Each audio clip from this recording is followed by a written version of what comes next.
ኑሮ ካልተሳካልህ ነብዩ ያሉን ዱዓ አለ። አላህ ሆይ መኖሬ መልካም ከሆነ አቆየኝ፣ ወደ አንተ መምጣቴ መልካም ከሆነ ደግሞ ውሰደኝ ብለህ ዱዓ አድርግ። የመጨረሻው ጥግ እሱ።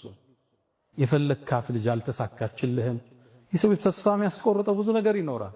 በዚህ ተነሳስቶ ከዚህ ልገላገል ያለ ሰው ወደ ማይገላገልበት እስር ቤት ውስጥ ገባ።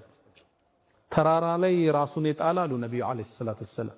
ሁሌ ራስህን ጣል ይባላል። እዛ መርዝ ጠጦ የሞተ ሰው እየተቀሰቀሰ ሁሌ ራሱን በመርዝ እንዲገል ይደረጋል።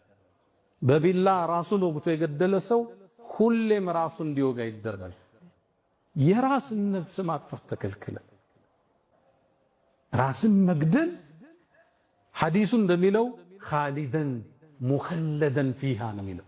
ጀሃነም ውስጥ ላይወጣ ይገባል ነው የሚለው። ጀሃነም ውስጥ አይወጣ ነው አይደለም። የሰው ደም እስልምና ራስን መግደል ከልክሏል። ወላ ተቅቱሉ አንፉሰኩም ኢነላሃ ቢኩም ረሒማ። አላህ እኮ ለእናንተ አዛኝ ነው፣ ራሳችሁን አትግደሉ። አንዳንድ ወንድሞች አንዳንዱ ሰው ራሱን እያጠፋ ነው ኡስታዝ መልእክት ስጥ ያሉኛል። ሰውን አይደለም ራስን ማጥፋት ተከልክሏል። አንድ ሰው ራሱን ከገደለ በገደለበት መሳሪያ ጀሃነም ውስጥ ይቀጣል። ያልተቋረጠ ቅጣት። ተራራ ላይ ራሱን ወርውሮ ከሆነ ጀሃነም ውስጥ ራስህን ወርውር እየተባለ ይደጋግመዋል። ስቃይ ጊዜያዊ ሁኔታ ይሆናል። ወደዛ የወሰደ በኢኮኖሚካሊ ጎልሏል። በትምህርት ውጤታማ አይደለህም። የፈለግካት ልጅ አልተሳካችልህም። የሰው ተስፋ የሚያስቆርጠው ብዙ ነገር ይኖራል።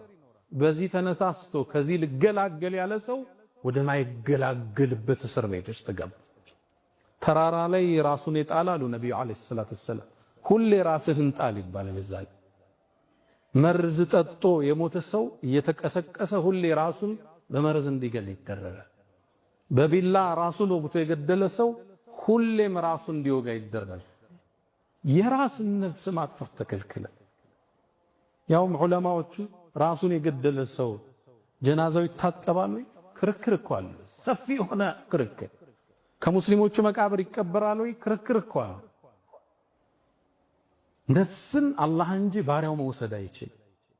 እዛ ነው በሌላ ሐዲስ ላይ ባሪያዬ እኮ ነፍሱን ቀደመኝ ጀነትና ከልክየዋለሁ ይላል አላህ። እሱ ብቻ ነው የሚወስዳት ሲፈልግ።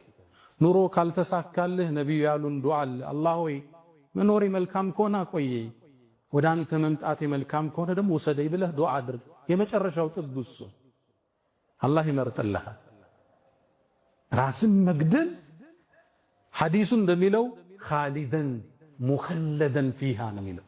ጀሃነም ውስጥ ላይወጣ ይገባል ነው የሚለው። ጀሃነም ውስጥ አይወጣ ነው።